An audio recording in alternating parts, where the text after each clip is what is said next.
অভিনয় করতে গিয়ে মজার ঘটনা প্রসঙ্গে আরশ খান বলেন, কয়েকটি নাটকে আমাকে আঞ্চলিক ভাষায় সংলাপ বলতে হয়েছে। যেহেতু ঢাকায় বড় হয়েছি, আঞ্চলিক ভাষায় কথা বলতে পারি না। শুটিংয়ে কানে হেডফোন দিয়ে আঞ্চলিক ভাষা শুনে শুনে বলার চেষ্টা করতাম। সবাই ভাবত আমি প্রেম করছি।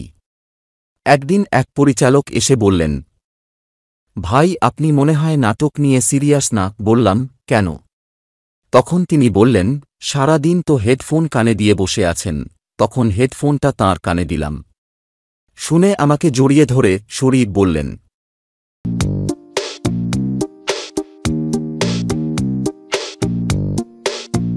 অভিনয়ে আপনার আদর্শ কে? প্রসঙ্গে তিনি প্রথমে বলেন, হুমায়ুন ফরিদী। এরপর মোশাররফ করিম, আফরান নিশো, অপূর্ব। অভিনয় করতে গিয়ে যখন চ্যালেঞ্জের মুখোমুখি হই, তাঁদের কাজ দেখি, শেখার চেষ্টা করি। অনেক সময় আঞ্চলিক ভাষা শিখতে নাটকে তাঁদের বলা ভাষা শুনে শেখার চেষ্টা করি। একবার একটা রোমান্টিক নাটকে আমার তাকানো আমারই ভালো লাগছিল না। তখন অপূর্ব ভাইয়ের নাটক দেখে সেই শ্যুট করি। আমাদের দেশে তো অভিনয় শেখার তেমন কোনো প্রতিষ্ঠান নেই। অভিনেতারাই এক একটা স্কুল।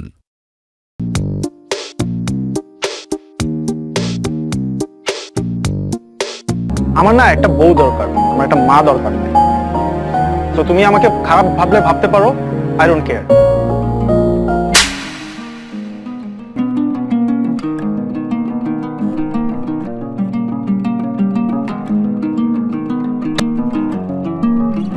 ফাজিল ছেলে কোথাকার। এই তুই মারামারি করছস কিন্তু কোন সাহসে তুই তোর চাচার সামনে বিড়ি ধরাইছস? হ্যাঁ, ছেলে বড় হইছে না, এত বড় ছেলের গায়ে একটু হাত তোলে। এই তুমি চুপ করো, তোমার বলছি না কথার মাঝখানে কথা বলবো না। মো শোনো না, কি হইছে? আমি তোমাকে ভালোবাসি। এই কথাটা তখন কই গেছিল?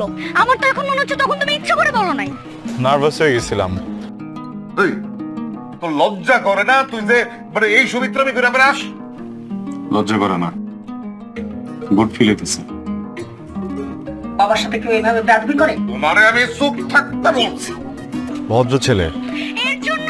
এর জন্যই প্রেমটা করছিলাম। তুমি গাধা এর জন্য। হ্যাঁ, মানে সহজ সরল, তুমি এর জন্যই প্রেমটা করছিলাম। এখনকার যুগে তো এরকম সহজ সরল ছেলে পাওয়া যায় না, বুঝো না? আমি তো ভাবছি যে শুধু কাগজে কলমেই পাওয়া যায়। Thank you. আচ্ছা মো, আমি যদি তোমার আম্মুকে 100 বার ভয়েস মেসেজ পাঠাই দেই যে মো আমি তোমাকে ভালোবাসি, তাহলে সে মানবে না? আমার বন্ধু হুট করে ডিসিশন নিয়ে ফেলেছে, আপনার মেয়েকে সে বিয়ে করতে চায়। সিন্ডিকেট করো না?